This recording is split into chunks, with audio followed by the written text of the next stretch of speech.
오늘 이렇게 하나 보여드리겠습니다. 조선일보에 실린 건데요. 빛바랜 킹메이커 김종인, 윤석열 앞에 세 갈래 길이라는 기획성 칼럼이 실려 있습니다. 박성민의 정치 포커스라는 문패를 달고 빛바랜 킹메이커 김종인, 윤석열 앞에 세 갈래 길, 이런 제목입니다. 한 페이지 다 썼습니다. 왜 김종인 전 비대위원장 보고 빛이 발했다고 하느냐. 오세훈 서울시장을 탄생시킨 1등 공신이 안철수인데 안철수를 필요 이상으로 쳐내고 홀대했다. 따라서 그것이 김종인 전 비대위원장의 큰 실책 중에 하나다. 따라서 김종인 비대위원장은 차기 대권과 관련해서 킹메이커의 역할을 잃어버리고 말았다. 이게 이제 이 박성민 정치 컨설턴트의 분석입니다. 그리고 윤석열 전 총장에게는 세 가지 선택이 있다고 했습니다. 세 가지 선택. 첫 번째, 국민의힘에 조기 입당하는 것. 어쩌면 전당대회가 있기 전에, 어쩌면 전당대회 직후에, 5월이 아니라면 6월, 조기 입당. 이게 첫 번째 선택지입니다. 두 번째, 제3지대에 끝까지 완주하는 것. 제3지대에 남아서 끝까지 완주하는 것. 제3지대 대통령 후보로서 내년 3월 9일 투표용지에 선거 벽보에 제3지대의 당 이름의 후보로서의 얼굴이 나가는 것, 이것을 말합니다. 세 번째 선택지는 내년 2월 말이나 3월 초쯤 혹은 그 어떤 적당한 시점에 국민의힘 최종 대선 후보와 단일화를 하는 것, 이렇게 세 가지가 있습니다. 그런데 윤석열 전 총장이 국민의힘에 입당을 하기 위해서는 스스로 묻고 대답해야 될 게 몇 가지 있습니다. 국민의힘에 입당을 해도 지금의 인기도를 그대로 유지할 수 있을까? 이 점입니다. 이거는 안철수 서울시장 후보였던 안철수 국민의당 대표가 국민의힘에 입당하느니 마느니 했을 때 안철수 국민의당 대표가 스스로 끊임없이 고민했던 것이 바로 그 점입니다. 안철수 국민의당 대표가 국민의당을 관두고 국민의힘으로 들어가서 서울시장 후보로 출마를 해도 그 전에 가지고 있던 지지율을 그대로 유지할 수 있을까를 고민했었다면 윤석열 전 총장도 마찬가지. 내가 국민의힘에 들어가면 지금 누리고 있는 이 지지율을 그대로 유지할 수 있을까? 두 번째 스스로 질문. 내가 국민의힘의 마지막 대통령 후보가 될 수 있을까? 세 번째, 국민의힘의 후보가 된다면 대통령 당선 가능성이 얼마나 될까? 당연하지 않겠습니까? 윤석열 전 총장은 거기에 대해서 다 예스가 나와야만 국민의힘에 조기 입당을 할 수 있을 것이다 라고 박성민 정치 컨설턴트는 말을 하고 있습니다. 두 번째, 이제 자기 제3지대에서 끝까지 완주하는 것. 이 옵션의 최대 약점은 우리나라 헌정 사상 단 한 번도 성공한 적이 없다는 점입니다. 제3지대 당까지 만들어서 끝까지 완주한 사람도 있고 중간에 그만둔 사람도 있고 여러 가지가 있습니다. 우리나라 첫 손꼽히는 대그룹 집단의 회장 되는 분도 그렇게 했었고 안철수, 강기문 그렇게 불을 피웠다가 결국은 다 안 되고 말았지 않습니까? 그래서 제3지대 성공 신화를 에마누엘 마크롱 프랑스 대통령처럼 대한민국 헌정사상 처음으로 성공 신화를 쓸 수 있을 것인가. 그런데 이것은요 민주당과 상대적인 게임입니다.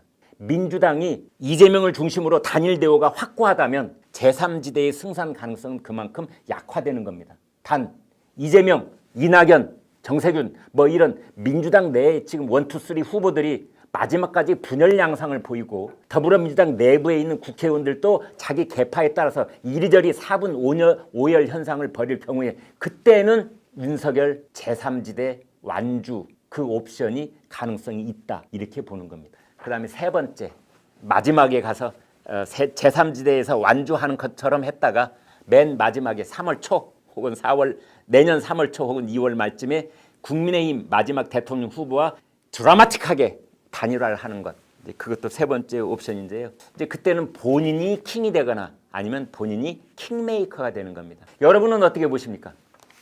오늘 아침에 그 이 빛이 발했다는 킹메이커 김종인 전 국민의힘 비대위원장이 한 라디오 방송에서 인터뷰를 했는데 오늘 아침에 했습니다. 한두 시간 전에 했습니다. 거기에서 이제 사람들이 말이야 김종인 전 비대위원장 윤석열 전 총장은 전혀 마음에도 없고 전화 한 통도 안 주는데 지금 뭐 김종인 위원장 혼자 애가 달아가지고 말이야 전화를 기다리고 있고 하지만 윤석열 총장이 전화 한 통 안 하는 것 같아. 윤석열 전 총장은 김종인 전 비대위원장한테 아무 생각이 없는데 혼자 불 떼는 거 아니야? 이제 이런 얘기를 했었거든요. 그러자 오늘 나와가지고 이렇게 말했습니다. 내가 분명히 말하는데 내가 전화 한번 받았어요. 김종인 위원장 말투를 제가 흉내를 좀 내보겠습니다. 이제 사회자가 물었습니다. 윤 전 총장 전화 받으셨어요?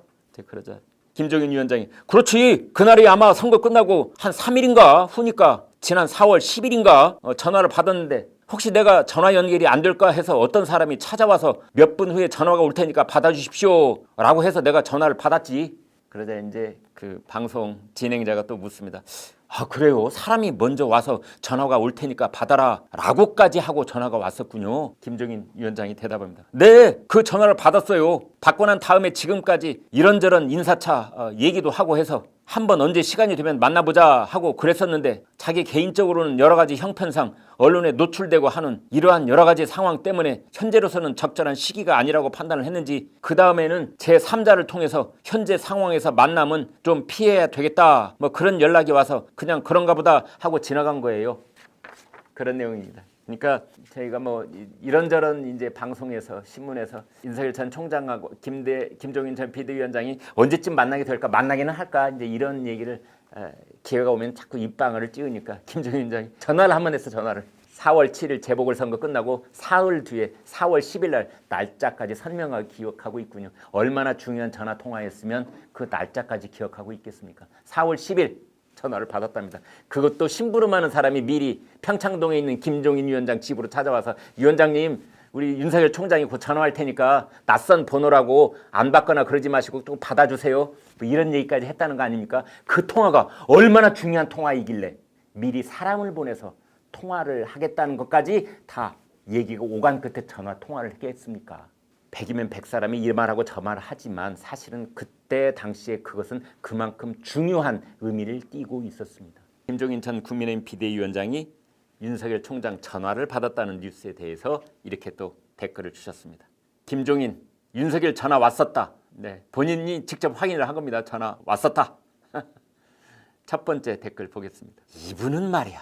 모기와도 싸우실 분이야. 아니 이제 나이가 80이 넘으신 그런 분이라면 좀 대승적인 어른다운 우리나라의 정치권의 한 어른으로서의 그런 모습을 좀 보여주면 안 되나? 어떻게 아직도 모기와도 싸우실 분 이런 말을 듣나 글쎄. 두 번째, 윤석열에 대한 사모의 정이 있는 것 같다. 야, 한 달 전에 전화 한 통화 그걸로는 좀 부족한 거 아니냐? 그래도 우리가 전화로만 끝낼 사이면 안 되지 않겠는가? 만나서 쓴 커피를 한 잔 마시든 쓴 소주를 한 잔 마시든 밥을 함께 해야 될 거 아니겠는가? 라는 사모의 정이 김종인 전 비대위원장 마음속에 있는 거 아닌가? 이렇게 보신 시청자분이십니다. 세 번째, 내가 보기에는 윤석열 전 총장이 그냥 예의상 관계상 그래서 그냥 전화 한 통화 드리고 만 거 아니요? 윤석열 전 총장이 김종인 전 비대위원장하고는 볼장 다 봤다 그렇게 생각하고 있는 거 아니요 혹시? 네 번째, 아이고 김종인 전 위원장도 시종일관 자기가 이 우주의 중심인 분이야. 저분도 끊임없이 자기를 사랑하는 마음, 나르시시즘. 프랑스에서는요 곁가지 얘기 하나 드리면 이런 분들을 배꼽주의자라고 합니다. 하루 24시간 자기 배꼽만 바라보고 사는 사람. 그래서 농부를리즘. 다섯 번째, 김종인 노인의 뒤끝이네. 그 아주 그냥 외부에 발설할 필요가 없는 사사로운 전화라면 전화일 텐데 그걸 이제 와 까발리는 것을 보니 저게 바로 김종인 노인의 뒤끝인 것 같아. 윤석열 전 총장이 오늘 아침 방송에 김종인 전 위원장이 전화 왔었다는 얘기를 저렇게 얘기하는 걸 보면은 얼마나 당혹스럽겠어. 그 뒤로 전화가 안 왔기 때문에 이제 와서 공개하는 것이겠지. 그게 김종인 노인의 뒤끝이야 내가 봤을 땐. 이렇게 분석을 해주셨습니다. 정말 놀라운 통찰이십니다. 고맙습니다. 네, 여러분 오늘 방송 어떻게 보셨습니까? 구독, 좋아요, 공유 눌러주셔서 여러분의 마음을 보여주십시오. 여러분의 마음을 보는 순간 저희는 엄청난 힘을 얻습니다. 고맙습니다.